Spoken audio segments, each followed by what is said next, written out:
يا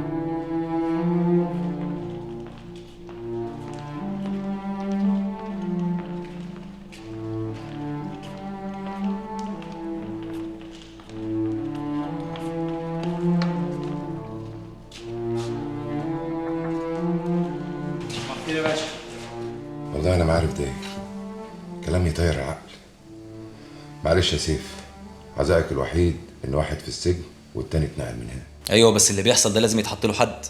بقول لك الواد اللي اسمه وائل ده بيهددني انا، بيهددني في وشي كده عيني عينك. ما اعرفش اتجنن ده ولا ايه.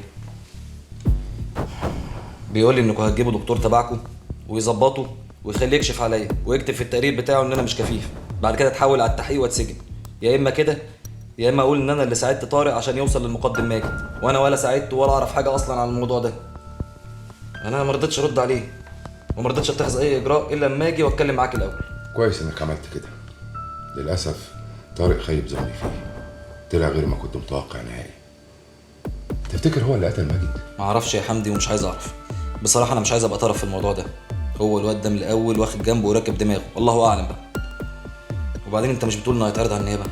خلاص، النيابه بقى هي اللي تقول الحقيقه. طب قول لي اعمل ايه عشان المضايقات بتاعت وائل دي تقف.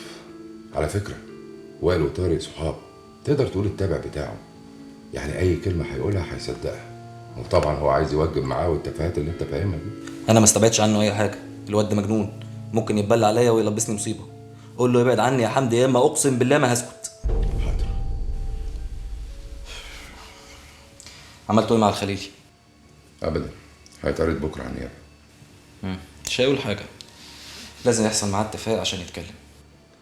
والله يا سيف موضوع طارق ده غطى على كل حاجه. انا دماغي مشوشه، كلها اسئله ومش لاقي لها اجابه. طب لو الصياد هو اللي بيقتل الضباط، ايه اللي يخلي طارق يقتل ماجد؟ ليه؟ هل هو شريك الصياد؟ طب ليه؟ محتاج فلوس؟ لا. ماسك عليه زله؟ ما اعتقدش. وبعدين بيتهمك بالثقه دي ازاي؟ ما عندكش تفسير للموضوع ده؟ ما عنديش اي تفسير، بس هو الواد ده غريب جدا.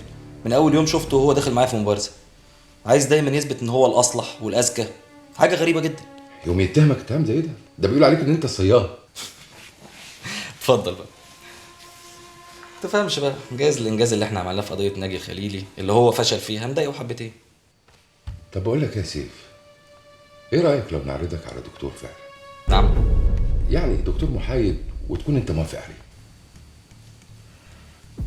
ما عنديش مانع، لو ده هيفيد في التحقيق او هيريحك انت على الاقل يعني شخصيا، مفيش اي مشكله.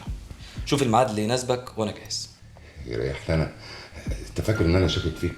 لا، انا بس عايز احط حد للمواضيع دي. وانا قلت لك ان انا موافق.